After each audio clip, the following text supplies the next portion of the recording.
mwicishe bugufi aho muherereye dusenge maze tubagezeho icyo tugiye kwiga. Urakoze data wa twese uri mu ijuru, ubuntu bwawe bwaturinze buduhaye kubaho kugeza muri uyu mwanya, izina ryawe rihimbazwe.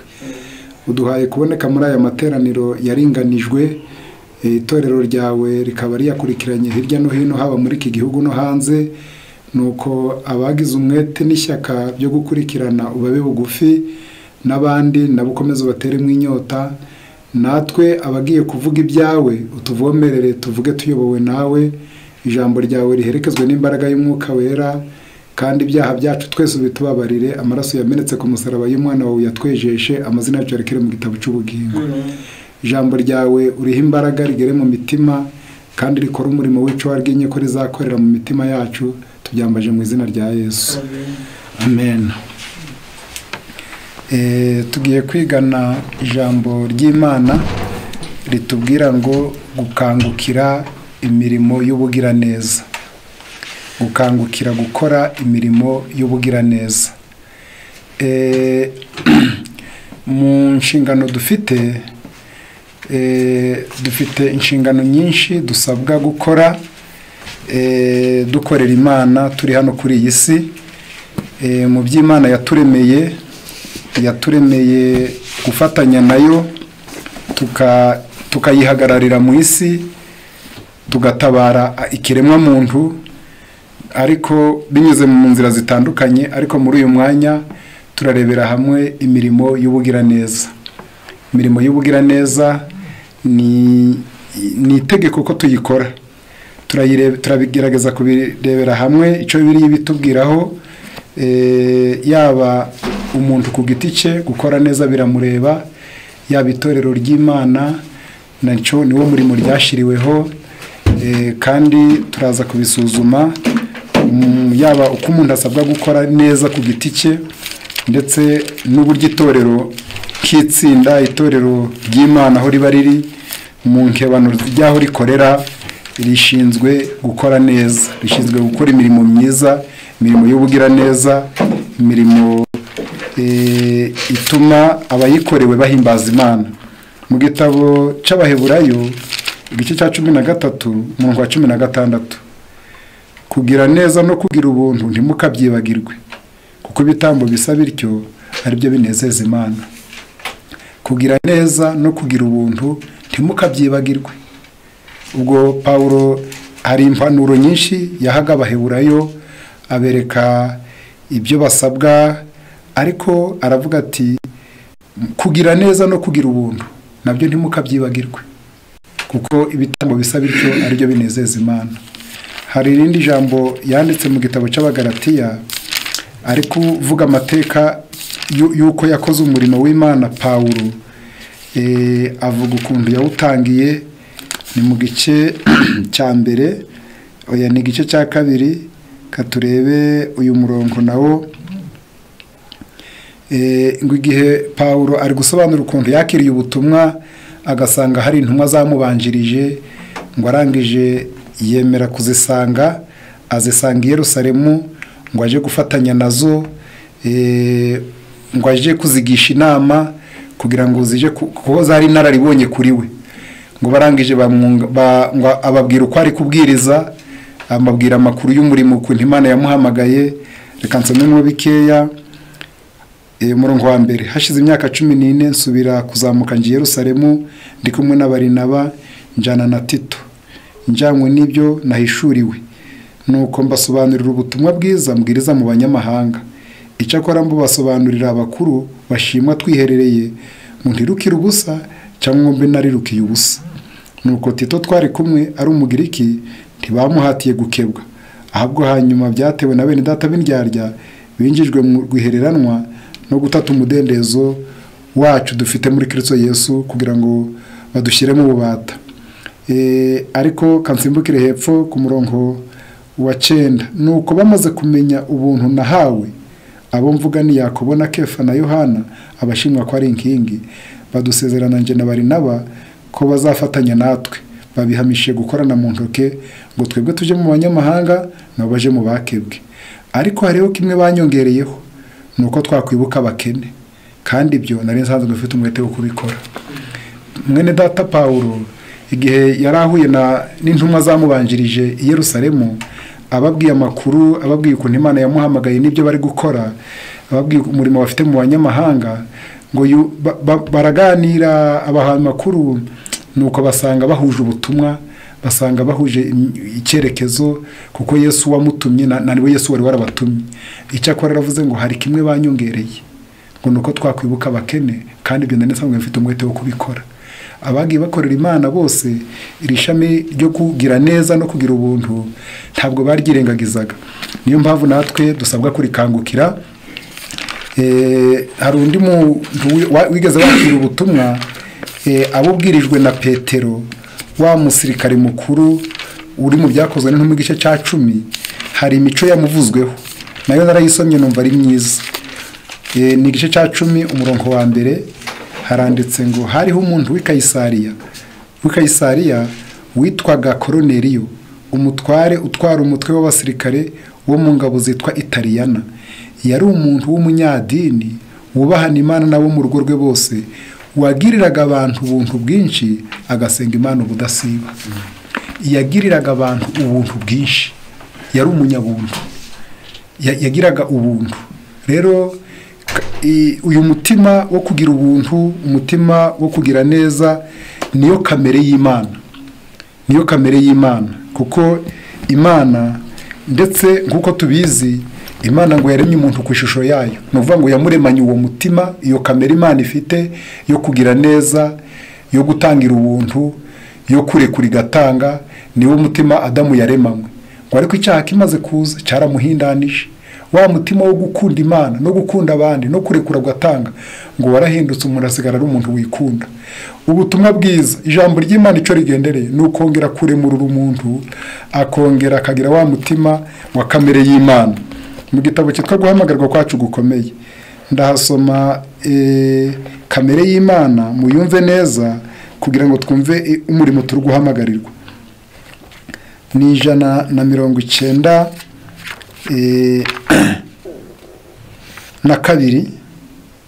ego 192 kwisubi ya nyuma. Guhamagarwa kwacu gukomeye. Data wa twese wo mu ijuru yigishiriza mu rugero atanga rw'umumaro adufitiye. Imana ntihwema kuduhera ubuntu kandi duha n'ibisaze.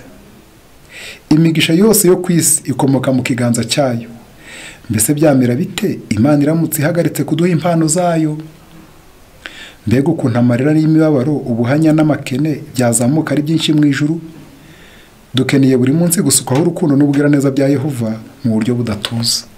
Mbega ngo Imana iramutse ihagaritse kugira neza, igahagarika gutanga, igahagarika kutugirira neza, ngo amarira n'imibabaro n'amakene byazamuka mu ijuru ari byinshi.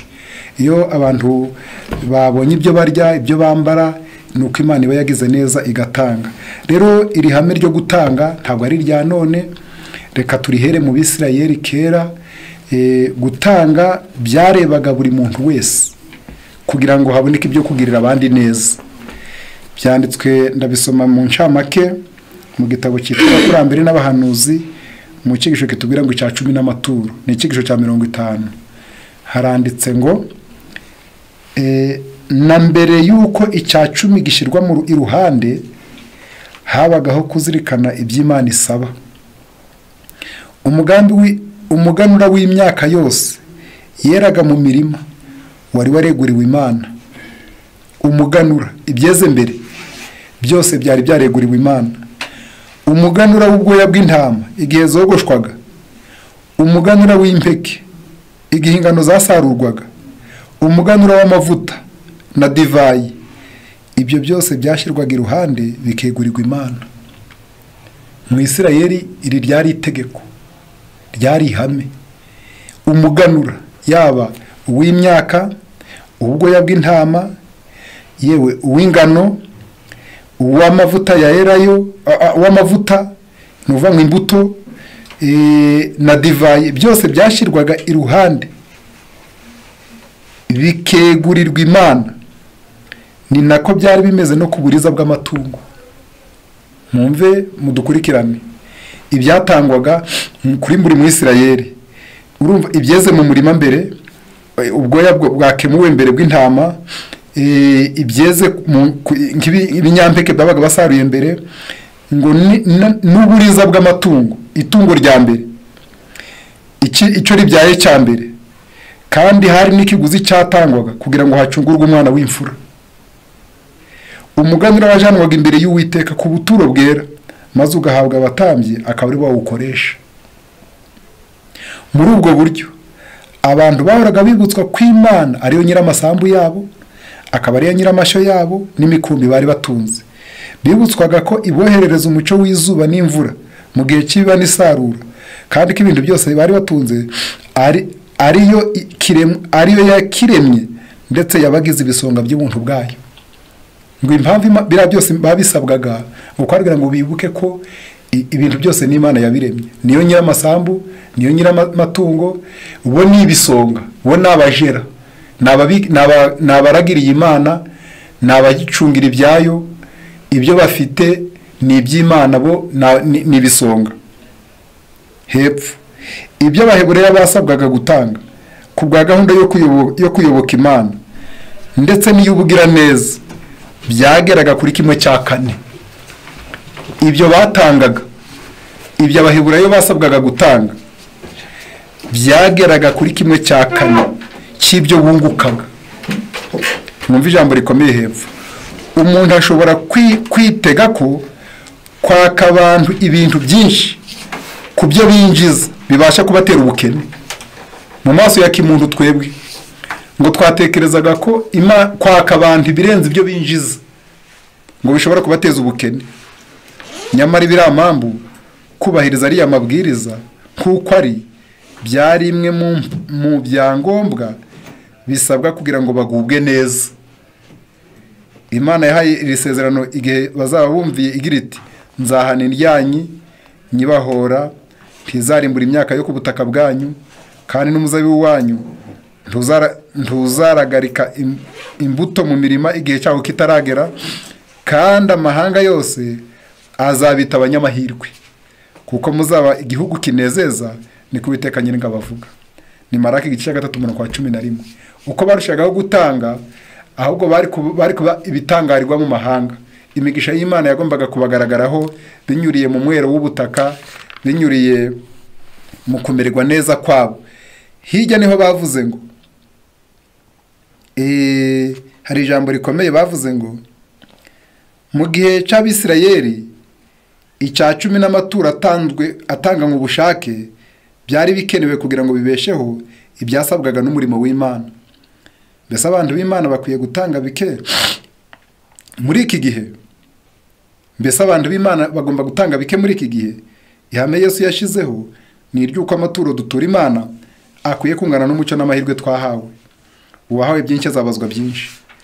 Ubwo Umukiza yatumaga abigishwa be yarababwiye ati, mwaherewe ubuntu namwe muje mutangira ubundi. Ubwo dufite imigisha n'amahirwe byinshi, kandi hejuru ya byose ubwo dufite imbere yacu igitambo kitagereranywa cy'umwana w'Imana w'icubahiro, mbese ishimwe ryacu ryari rikwiye kugaragarira mu mpano nyinshi dutanga kugira ngo tugeze ku bandi ubutumwa bw'agakiza. Uko umurimo wo kwamamaza ubutumwa bwiza ugenda waguka, niko ukeneye umutungo mwinshi wo kuwushigikira kuruta uko byari bimeze mu bihe bya kera. Kandi bituma itegeko ryo gutanga icya 10 n'amaturo rirushaho kuba ingenzi, kandi ryihutirwa muri iki gihe kuruta mu gihe cy'Abisirayeli. Itegeko ryo gutanga ngo buno twebwe nitwe dukorera hagari, bo ngo bakoreraga mu ishyanga ryabo gusa, ngo ariko twebwe turakorera mu isi yose. Niyo mpamvu ibisabwa kuri twebwe nibyo byinshi kuruta ibyabo icyo gihe batangaga, niko ijambo ry'Imana ritubwiye. Rero umurimo wo kugira neza ureba buri muntu ku giti cye, buri muntu ku giti cye, twese biratureba. Kandi kugira neza ni itegeko, gutanga ni itegeko. Ntabwo ari ibintu umuntu yavuga ngo ushatse wabikora, ni itegeko ngo ni ubushake bw'umuntu. Oya, ni itegeko ry'Imana. Gutanga ni itegeko ry'Imana, ndetse udatanze imbere y'Imana ngo wandikwaho kuri umujura. Yaba gutanga icya 10, yaba gutanga n'amaturo, yaba no gutanga ibirenzeho n'ibirenzeho. Reka wenda ibyo tubisome nko mu gitabo cyitwa Imigani ya Kristo, ngo hari abantu baje bumva ko ngo iyo bamaze gutanga ibyo basabwa n'itorero nk'umugabane runaka, wenda bavugaga nk'umugabane wa 1/10, ngo bakumva ko ibisigaye ngo bo nta burenganzira bafite bwo kugira icyo babitangaho. Mu gitabo cyitwa Imigani ya Kristo hari icyigisho kivuga ngo itaranto. Reka nsome itaranto y'amafaranga. Bavuze mu ijambo rikomeye itaranto, impano y'amafaranga. Bavuze ko muri iyo mpano bavuze mu ijambo rikomeye.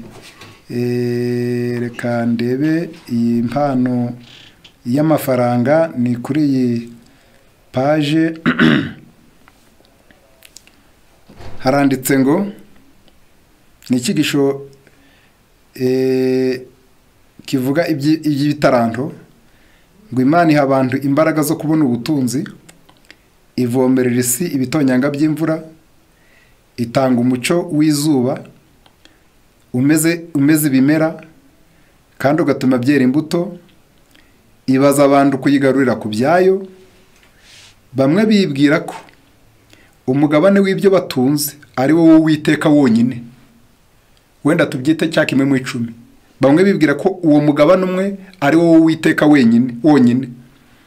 Iyo bamaze gushyira ku ruhande umugabane w'iby'idini n'uwo gufasha imbabare, bareba ibisigaye nk'aho ari ibyabo bwite. Nyamara ibyo dutunze byose ni ibyo Uwiteka. Amafaranga abasha gukora ibyiza byinshi. Mu biganza by'abana b'Imana haba hari ibyo kurya ku bashonje, ni ibinyobwa ku bafite inyota, ni imyambaro y'abambaye ubusa, ni ibyo kurenganura abarengana, ni ibyo gufasha abarwayi. Urumva ko ntabwo biriya abantu bamaze gutanga ari byo by'Imana byonyine, ahubwo na bya bindi byasigaye mu biganza byacu, ngo ni ibyo bishobora kuba ibyo kurya ku bashonje, bikaba ibyo kurya, imyambaro ku bambaye ubusa, bikaba imiti ku barwayi. Ngo ariko uyu murimo w'umuntu ku giti cye wo kumva ko agomba kugira ibyo atanga birenze kuri 1/10 aba yatanze, ngo abantu benshi ntago babyiyumvisha. Ngo ndetse mu gitabo cyitwa Ibyaduka byo mu minsi y'imperuka haranditse ku rupapuro rwa 78 ngo ahantu hose haje haboneka intege nke zo gushaka kwikoreza imiryango y'abaterankunga umurimo wakagombye gukorwa na buri muntu ku giti cye. Ngo intege nke zihari mu bantu kandi koko zirahari, ngo nuko ibyo umuntu yakagombye gukora ku giti cye yumva byakorwa n'abandi baterankunga. Wenda ukavuga itorero rizabikora, abadiyakoni bazabikora, nibikureba ku giti cyawe iby'Imana ishobora kuba yari yapanze ko ari wowe ubikore, ukumva uri bwiyambaza abandi, ukiyambaza andi matsinda, ukiyambaza abandi. Baravuze rero ngo ubwenge bwa kimuntu buhugiye mu gukomeza ibyagezweho, kubumbira hamwe. Benshi umurimo w'ubushake bawurekera ibigo n'imiryango nterankunga. Umurimo w'ubushake bawurekera ibigo n'imiryango nterankunga, bityo bakaba bikuyeho icyagombaga kubahuza n'ab'isi, maze imitima yabo igakonja, bahinduka bihugiraho, maze bakaba badakabakabwa. Urukundo bakundaga Imana n'abantu rukayoyoka mu mutima. Abantu benshi iyo babonye ibyo basabwaga gukora ku giti cyabo, ngo babiharira ibindi bigo. Wenda niba ari imfubyi wari ubonye yo kugirira neza ukayirerera iwawe, murabizi ko inyandiko zibitubwira. Niba ari imbabare wari ubonye yo kuba wagira uko wikebaho nawe ukagabanya ku by'Imana yaguhaye ukayitabara, ukumva wayireka, ukumva wagira abandi ubihererezaho. Aha niho bari kutubwira ngo bahinduka bihugiraho, maze bakaba badakabakabwa. Urukundo bakundaga Imana n'abantu rukayoyoka mu mutima. Hano hirya ngo Yesu ashinga abigishwa be umurimo w'umuntu ku giti cye. Uyu murimo wo kugira neza ngo Yesu adushinga ni uw'umuntu ku giti cye, umurimo udashobora gukorwa n'umusimbura. Umurimo ukorerwa abarwayi n'abakene, kubwiriza ubutumwa abazimira, imirimo ingana ityo itagomba guharirwa utunama cyangwa imiryango itabara imbabare. Ngo ntabwo uyu murimo ari guharirwa imiryango itabara imbabare, inshingano y'umuntu ku giti cye, umuhati w'umuntu ku giti cye no kwitamba k'umuntu ku giti cye nibyo bisabwa n'ubutumwa bwiza. Buryo ubutumwa bwiza budusaba ikintu gikomeye, navuga ko gikomeye. Inshingano y'umuntu ku giti cye, umuhati w'umuntu ku giti cye no kwitamba k'umuntu ku giti cye nibyo bisabwa n'ubutumwa bwiza. Ubutumwa bwiza budusaba kwitamba k'umuntu ku giti cye, ugakorera Imana ku giti cyawe. Erega reka mbabwire impamvu, nuko no mu ijuru ntabwo tuzajayo muri rusange, ntabwo tuzakirizwa muri rusange. Mu bitabo byinshi bikunda kutubwira ko ngo abantu benshi bakunda kwishimira iby'itorero ryakoze, bakishimira amakuru meza itorero ryagezeho, ngo ariko bo uruhare rwabo muri iyo mirimo warusuzuma neza, kandi Imana izi kugenzura. Mu gitabo cy'umurimo w'umukristo ngo ije imenya buri muntu n'ituro yatanze. Niyo itorero ryakora rigatanga abandi 100,000 ku muntu, rigatanga miliyoni ku muntu, uruhare rwa buri muntu Imana iruzi. Ntabwo ije yitiranya ngo uvuge ngo ubwo basengeramo bose ngo ndabaha imigisha kimwe, ngo bose babitanze kimwe. Izi kwitanga kwanje ku giti cyanjye, izi kwitanga kwawe ku giti cyawe.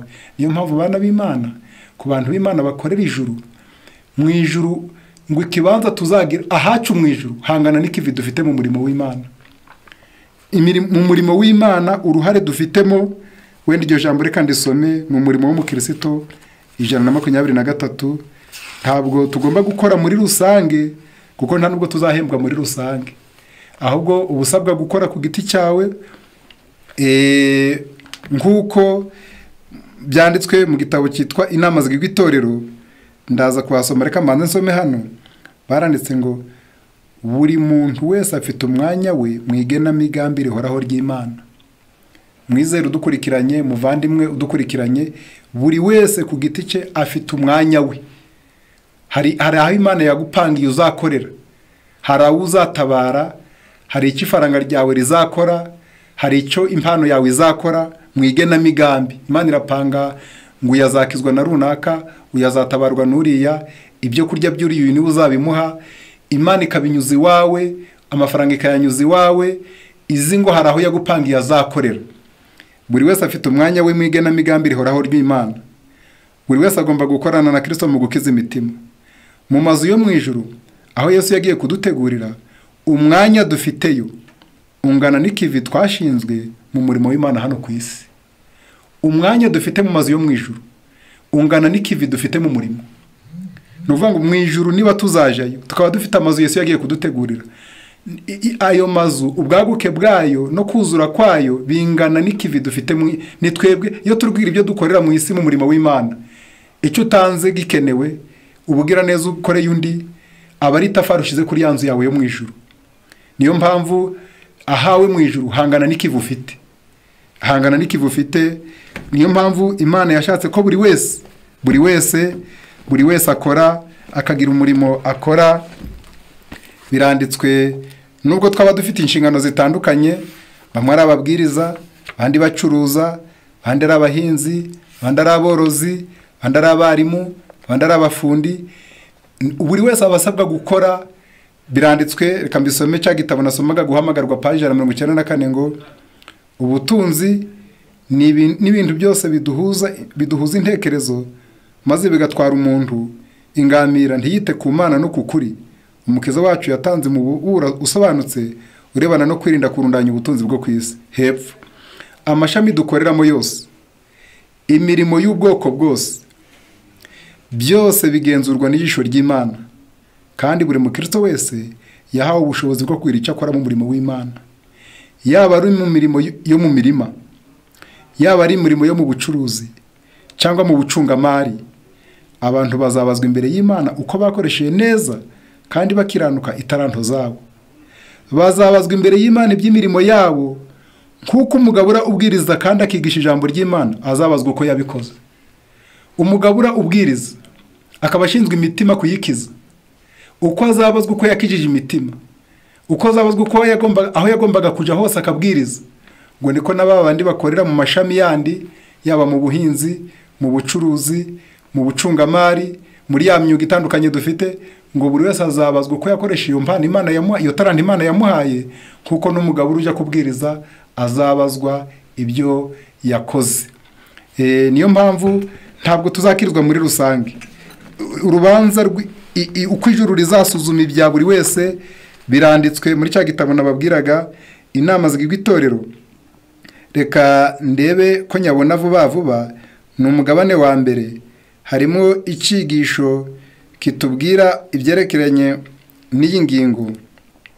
Reka maze nyisome. Baravuze ngo umwizera wese ngo agomba gukunda itorero amaramaje mu mutima. Umwizera wese, ngaya ndayabonye, haranditse ngo umwizera wese akwiriye gukunda itorero amaramaje mu mutima. Mbere ya byose akwiye kuzirikana icyariteza imbere, kandi keretse niyumva mu nshingano ikomoka ku Mana imusaba kwiyanga agakorera itorero, ryo ubwaryo rishobora gukora neza ritamufite. Abantu bose bakwiye gukoresha imbaraga zabo bakagira icyo bakora cyo mu murimo w'Imana. Hariho abakoresha amafaranga menshi bagura ibinezeza bitagira umumaro, bakanezeza irari ryabo, ariko bakumva ari umutwaro uremereye gutanga amafaranga yo gushyigikira itorero. Bemera kwakira iby'inyungu bikomoka ku mirimo yaryo, ariko bagakunda ko abandi ari byo bishyura iby'itorero ryakoresheje. Hari abantu benshi bameze batyo, baje bumva iby'itorero, amakuru yaryo, iterambere ryaryo, yewe n'ibyo ryakoze bakumva ari byiza, ngo ariko uruhare rwabo muri ryo bakaba bataruzirikana, ntibarwiteho, bagashimishwa n'ibyiza itorero ryakoze n'iterambere ry'ibyo bakoze. Ariko reka mbabwire, tuzakizwa buri wese ku giti cye, tuzakorera Imana buri wese ku giti cye, kandi tuzahembwa buri wese ku giti cye. Kuko mu gitabo cyitwa Intambara Ikomeye baravuze ngo kubonera k'umuntu umwe no kwiyegurira Imana k'umuntu umwe ntabwo bizatwirikira intege nke z'undi.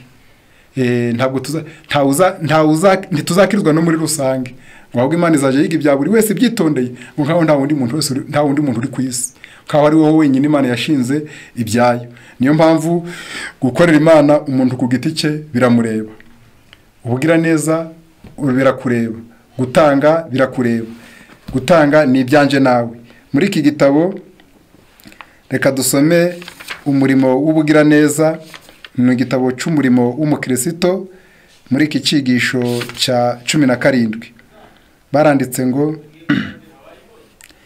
impano zayo zose zigomba gukoreshwa mu guhesha umugisha mwene muntu. Paji 228. Mu kunganira abakene n'imbabare. Tugomba kugaburira abashonje, tukambika abambaye ubusa, tugafasha abapfakazi n'imfubyi, tugakomeza uhangayitse kandi wakandamijwe. Imana ntiyigeze ishaka ko isi yacu yuzura amakuba angana gutya. Mwumve bavandimwe mudukurikiranye, Imana ntabwo yigeze ipanga ko amakuba yose angana gutya yuzura ku isi, kandi ntiyigeze ishaka ko umuntu umwe agira ubutunzi bw'ikirenga bwo kunezeza mu by'ubu buzima, mu gihe abana b'abandi bari kubura umutsima. Ubutunzi burenze ku makene yibanze mu buzima busanzwe twabuherewe kugira ngo dukore ibyiza.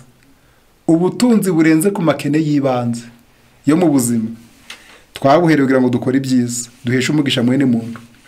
Uwiteka aravuga ati, mugurishe ibyo mufite mutange ku buntu, muba abanyabuntu bakunda gutanga.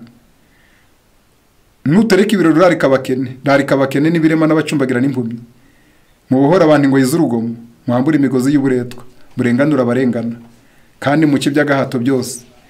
Reka urutanga ibyo kurya byawe, ugaburira abashonji, uzana abakene bameneshejwe ubashyire mu nzu yawe. Aho ni muri Yesaya. Ibikorwa byiza nizo mbuto Yesu adusaba kwera. Amagambo y'urukundo hamwe n'umurimo w'ubugira neza yo kunganira abakene n'abatishoboye n'abamerewe nabi, izo nizo mbuto Yesu adusaba kwera. Iyi imitima yacu yifatanije n'abantu baremerewe n'ibibaca intege hamwe n'intimba, iyo ibiganza byacu biruhuye abatishoboye bikambika abambaye ubusa, iyo twakiriye umunyamahanga mu nzu no mu mutima, abamarayika baratwegera kandi ijuru rigatanga ibisubizo by'ibitugoye. Mbega bavandimwe, ngo natwe iyo tugize neza ngo turaba twungutse. Tekereza, mu by'ukuri baravuze ngo iyo umuntu yakiriye umunyamahanga mu nzu no mu mutima, hari igihe wakira umuntu mu nzu ariko mu mutima utamwakiriye. Imana rero ngo ije ireba ikareba icyo gikorwa cyiza ukoze, ntukereka abantu gusa ahubwo ikareba ko no mu mutima ugikoze ubishaka. Iyo twakiriye umunyamahanga mu nzu no mu mutima, abamarayika baratwegera kandi ijuru rigatanga ibisubizo byiza by'ibitugoye, rigatanga ibisubizo by'ibitugoye. Igikorwa cyose cyo gukiranuka, imbabazi hamwe n'ubugiraneza bihimbwa mu indirimbo yo mu ijuru. Igikorwa cyose cyo gukiranuka cy'imbabazi, ikintu cyose utanze gikenewe kikagirira ugikoreye ukigiriye neza, mu ijuru ngo bagihimba mu indirimbo. Yicaye ku ntebe y'ubwami, data wo mu ijuru yitegereza abari gukora ibyo bikorwa by'imbabazi, akababarura mu butunzi bwe bw'agaciro. Akavuga ngo uriya muntu ukabakabwa, uriya muntu utanga, uriya muntu ureba abarenganya kumva ararekuye, ngo agahita akubara mu bana be, mu bagize amabuye y'agaciro. Baravuze ngo, aravuga ati bazaba banje, ni ku Uwiteka Nyiringabo bavuga.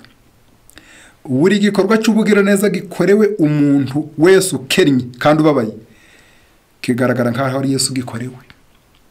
Mwumve, Yesu ni uko abifata neza, kuko Yesu akunda ikiremwa muntu, akunda ubabaye, amwitaho. Ngo iyo ugize imbabazi ukakabakabwa n'imibabaro y'undi, ukamutabara, ukagira icyo umumarira, ukamwamugurira umwambaro, ukamugurira kenda yari yambaye ubusa, ukamujyanira ibyo kurya yaragiye kuburara, mu ijuru batera ve. Yesu akavuga ngo ninjye wari ushonje none arangaburiye.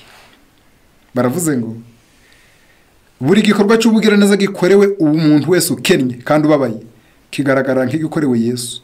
Iyo mugobotswa abakene, mukagirira impuhwe abamerewe nabi n'abarengana, kandi mukagaragariza imfubyi ubucuti, mugirana na Yesu isano ya bugufi cyane.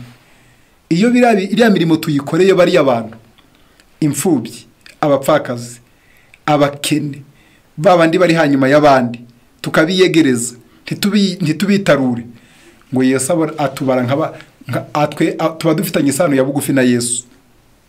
Reka njya hirya, umurimo wo kwakira abahanya n'abakandamijwe, kwita ku barwayi n'abatindi, ni wo murimo buri torero ryizera ukuri kw'iki gihe ryakagombye kuba ryarakoze uhereye kera. Umurimo wo kwakira abahanya, abakene, abakandamizwa, ni wo murimo itorero ryakagombye kuba ryarakoze uhereye kera kose. Tugomba kugaragaza impuhwe zagutse nk'iz'umusamariya mwiza, tukagoboka abafite amakene y'umubiri, tugaha ibyo kurya abafite inzara, tugacumbikira abatindi batagira aho baba, kandi uko bukeye n'uko bwije tukavoma mu Mana imbaraga n'ubuntu bizadushoboza gucengera, tukamenya ubutindi bwimbitse bwa mwene muntu. Burya ngo Imana iguhaye ubuntu bwayo, niho umuntu acengera imbabazi zikaza. Maze nari ndi gusoma mu gitabo cy'imigani ya Kristo ngo amaso y'urukundo abona vuba. Ushobora umuntu akukugeraho ukamubona mu inzara kubera amaso y'urukundo ukayibona, ukabona ibyo abura atari yabivuga. Niyo mpamvu baravuze ngo kandi uko bukeye n'uko bwije tukavoma mu Mana imbaraga n'ubuntu bizadushoboza gucengera, tukamenya ubutindi bwimbitse bwa mwene muntu, kugira ngo dufashe abadashobora kubwikuramo ubwabo. Gukora uyu murimo bizaduha uburyo bwiza bwo kumenyekanisha Yesu wabambwe. Bana b'Imana, iyo mirimo nituyikora izaba inzira nziza yo gutuma Yesu amenyekana. Hepfo kudakora iyi mirimo myiza, umva icyo bidutwara. Benshi baje batangazwa no kubona amasengesho yabo atagira ubugingo, bakabona barasenga ariko ukabona amashengesho ntagira imbaraga.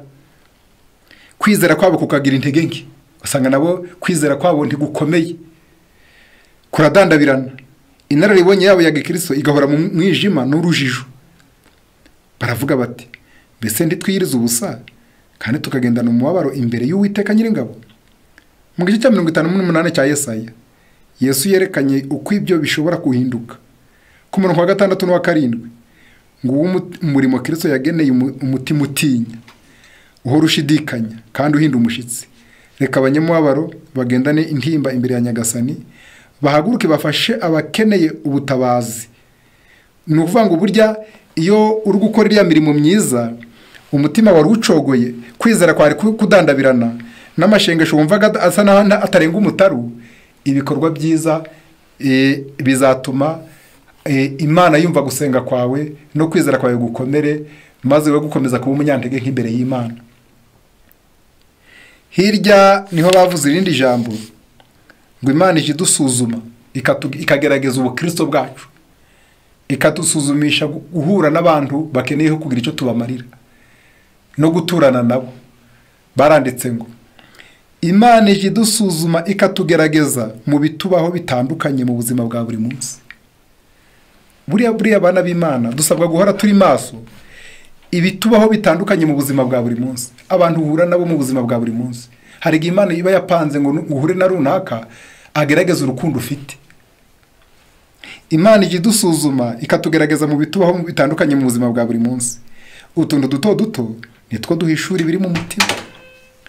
Kwita ku tuntu duto, uducogocogo two mu mibereho ya buri munsi, aho urugwiro rwacu rushobora kugaragarira, nibyo bigize umunezero wo kubaho. Kandi kwirengagiza amagambo y'ineza yo gukomeza arimo impuhwe hamwe n'udukorwa duto tw'urugwiro two mu mibereho, nibyo bigwiza ubuhanya bwacu bwo muri ubu buzima. Ku iherezo bizagaragara ko kwiyanga ubwawe kugira ngo ndamererwe neza bizafata umwanya munini mu bitabo bivuga ku mibereho yacu yo mu ijuru. Kwiyanga ngo ndamererwe neza, kugira ibyo wigoma ngo ndarye, kugira kino gitabo kiravuga ngo Yesu yahoranaga udufaranga duke, ngo yumvaga ariko ari ngombwa kwibuza kurya. Reka ndebe ko ntubona ayo magambo. Yesu yoroshya page 227. Yesu yoroshyaga imibabaro yose yabonaga. Yari afite udufaranga duke twantatwo, ariko inshuro nyinshi hari aho yigomaga ibyo kurya kugira ngo agoboke abamurusha ubukene. Bene se babonaga ko icyitegerezo cye cyabangamiraga icyabo, ngo hari aho yigomaga ibyo kurya kugira ngo agoboke abamurusha ubukene. Noneho hano hirya niho bavuze ngo ukuntu Imana idusuzuma. Muri cya gitabo neretswe ko ari ubushake bw'Imana kw'abapfakazi, imfubyi, impumyi, ibipfamatwi, ibirema n'abantu bababaye mu buryo butandukanye baregerejwe cyane n'itorero. Ni ubushake bw'Imana kw'abo bantu begerezwa itorero. Byabereye bityo kugira ngo bisuzume ubwoko bw'Imana kandi bikuze imico yabo nyakuri. Burya iyo umuntu agiriye imbabazi abandi akabona umerewe nawe akagira icyo amumarira, ngo imico ye myiza nayo irakura muri we. Kuko baravuze hepfo ngo abamarayika b'Imana baratugenzura kugira ngo barebe uko twifata imbere y'abo bantu bakeneye impuhwe zacu, urukundo n'ubugiraneza bwacu tutabashakaho inyungu. Icyo nicyo gipima Imana isuzumiraho imico yacu. Nitugira iyobokamana nyakuri rya Bibiliya, tuziyumvisha umwenda dufite w'urukundo, ubugiraneza n'impuhwe tubereyemo Kristo wo kugirira neza abo bene data. Kandi ntidushobora gukora ibiri munsi y'ibyo ngo tube tugaragaje ko twanyuzwe n'urukundo rutagira akagero twagiriwe ubwo twari tukiri abanyabyaha badakwiriye ubuntu bwe, tubigaragarisha ubushake bwimbitse n'urukundo ruvuye ku mutima tugirira bene data turusha ubutunzi.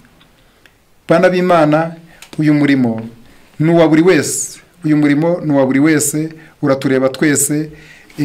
Iyo tubikoze dutyo, reka nsome uburyo ari uwa buri wese. Ndaza gusoma n'icyo bimarira umutima wa buri wese aramutse abyitayeho.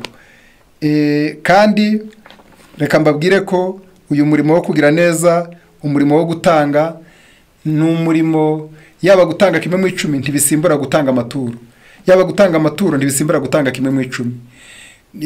Gutanga 1/10 biratureba, bireba buri mwizera wese. Mu gitabo cyitwa Abakozi babwiriza ubutumwa, muri iki cigisho reka mpasome, reka tuyasome. Gutanga kugira ngo umuntu agire neza bireba abakire, bireba abakene. Ntabwo ibi biri kwigishwa abakire gusa, ahubwo buri mwizera wese, buri muntu wese gutanga biramureba, kuko n'inyungu irimo muraza kumva ko ikenewe na buri wese. Baranditse 222 ngo umugabo uri kubwiriza ubutumwa namara guhanga amatsinda mato mato hirya no hino ntagatuma abasha binjiye mu kwizera bamenyerezwa ko ntaco Imana bashakaho cyo gushigikira umurimo muri gahunda ihoraho bakoresheje imbaraga zabo n'ubutunzi bwabo. Nuvuga ngo umubwiriza namara kwihanisha abantu ari nabashya ngo ntakiyumvemo yuko abo bizera bashya gutanga abo bitabareba. Akenshi uje usanga bakira ubutumwa bw'ukuri ari abakene mu by'isi inshuro nyinshi, abakunda kubanza kwakira ubutumwa bw'ukuri gusanga ari abakene mu by'isi, ariko ibyo ntibigomba kubigira urwitwazo rwo kwirengagiza izo nshingano zibareba zo gushyigikira umuco w'agaciro bahawe. Ntibagomba kwemerera ubukene kubabuza kwihunikira ubutunzi mu ijuru. Ubukene ntibukakubuze, umenye yuko icyo watanze kiba kigiye mu ijuru, kandi umukene niba akeneye ijuru nkuko n'umukene arikeneye, buri wese asabwa kurikorera. Imigisha yashyizwe imbere y'abakire batanga, n'abakire nabo iri imbere yabo.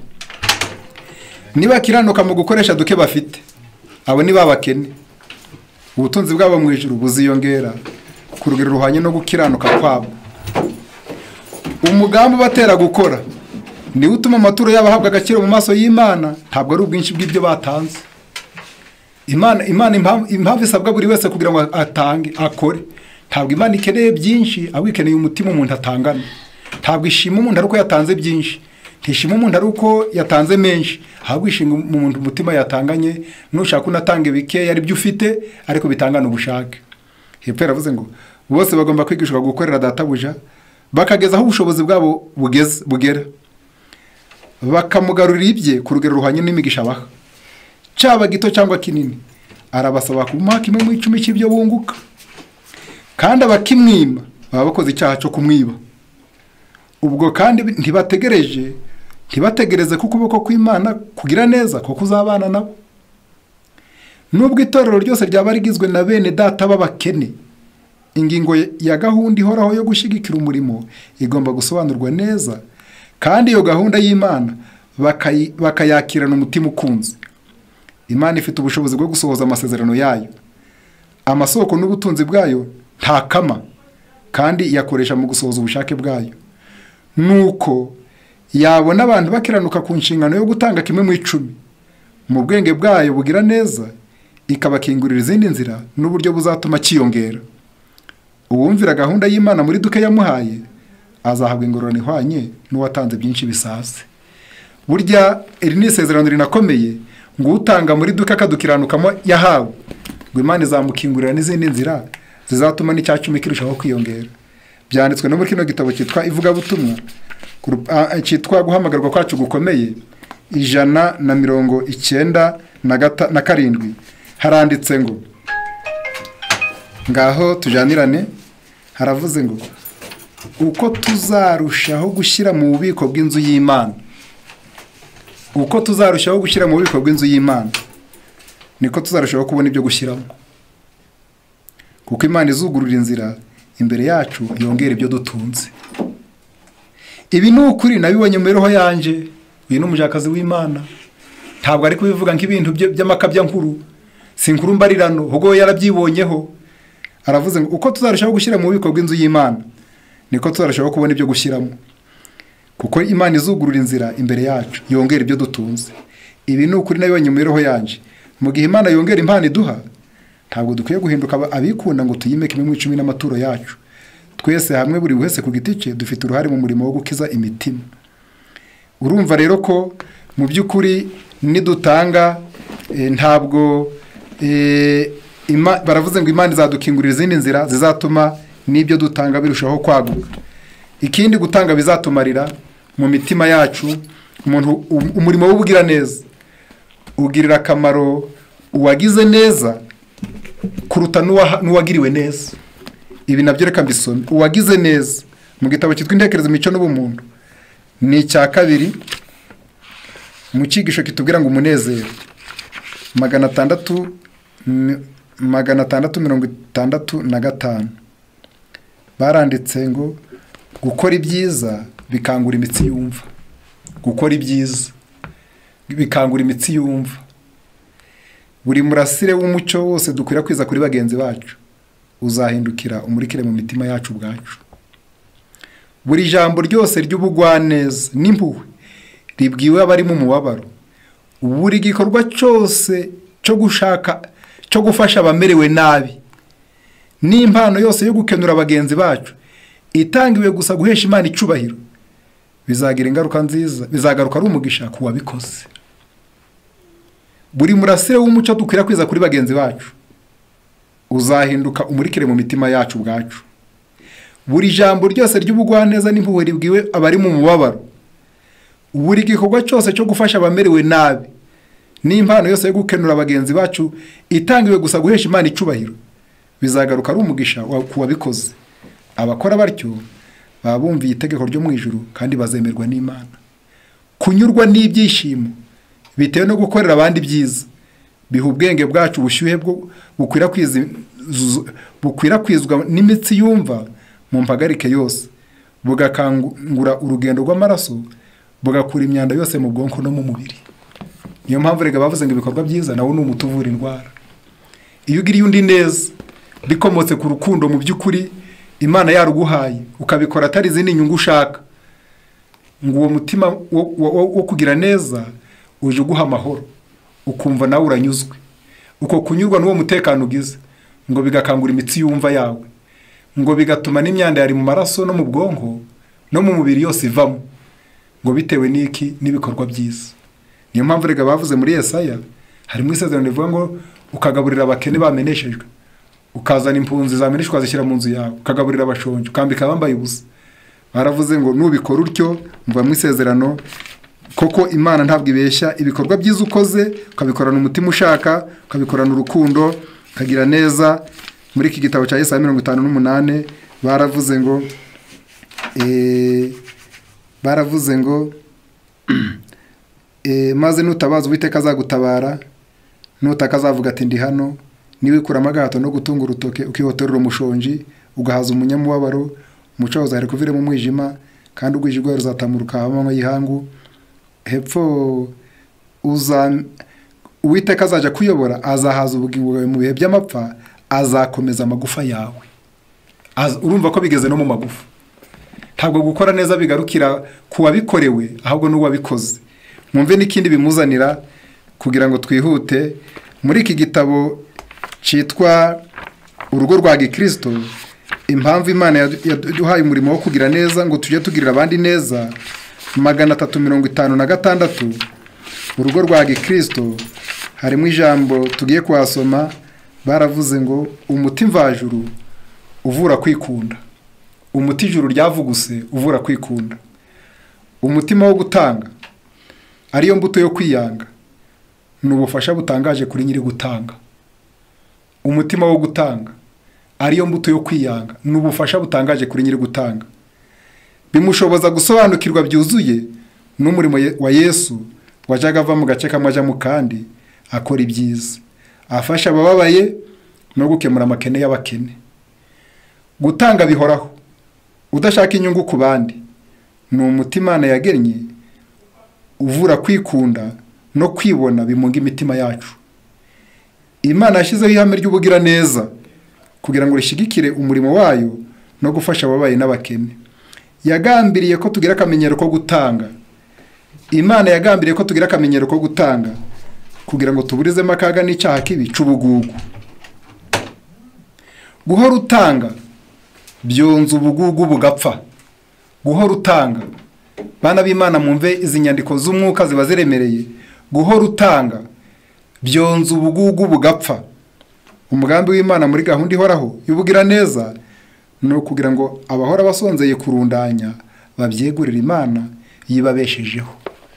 Burya ngo Imana ihame ryo gutanga no kugira neza yemeye ko ribaho kugira ngo abantu baje barikora, kugira ngo bitume ubugugu bw'abantu bupfa, kandi inyota yo kurunda ku isi ngo igabanuke, ahubwo tumenye ko ibyo dufite ari iby'Imana, natwe turabi Imana, kandi ibyo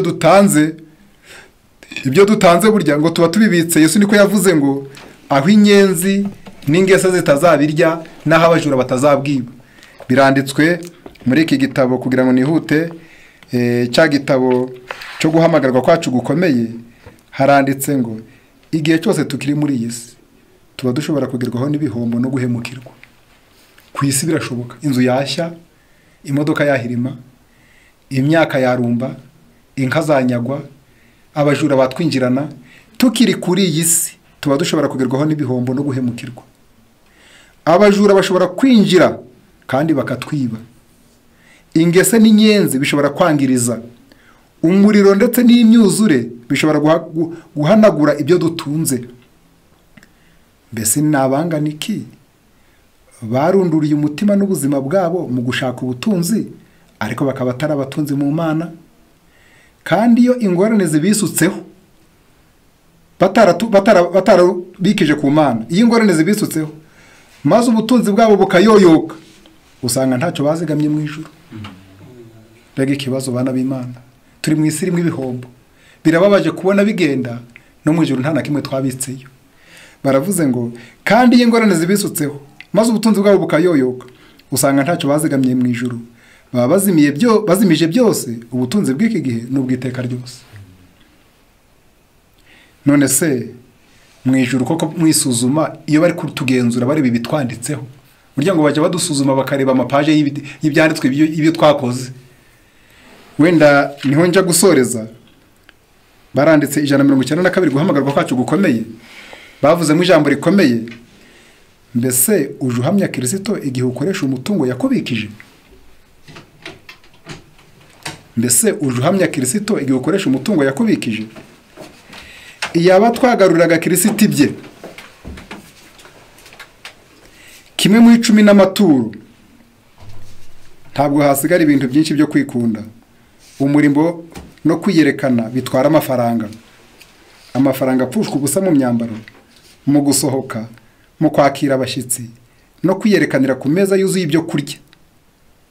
Dushobora guhamya Kristo mu myiteguro yoroheje yo kwakira abashyitsi, cyangwa tukamwihakanisha mu myiteguro y'agakabyo itwara igihe cy'Uwiteka. Mbere yuko uja mu binezeza byo gushimisha inarije, banza wibaze iki kibazo: mbese ntabwo iki ari igihe n'amafaranga y'Imana ndi gupfusha ubusa mu bitagira umumaro?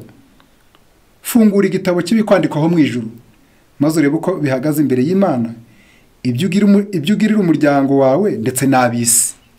Fungura icyo gitabo urebe ibikwanditsweho mu ijuru, ibigenda mu kwinezeza, ibigenda mu kwiyerekana, ibigenda mu isi n'ibija ku Mana.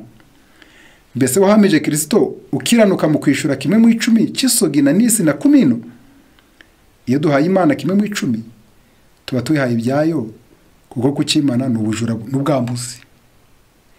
Mbese ibikwandikwaho mu ijuru byaba bigaragaza ko wakoranye gukiranuka imbere y'Imana?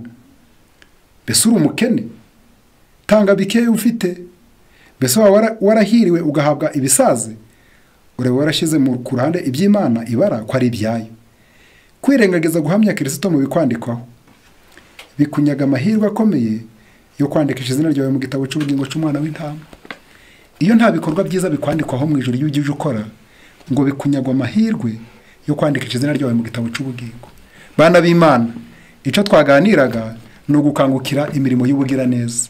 Reka buri wese wakurikiranye n'uzanakurikirana na nyuma yaha, Imana iduha uwo mutima tumenye ko kugira neza ni ukwigirira neza, maze Imana idushoboze kubikiranukaho.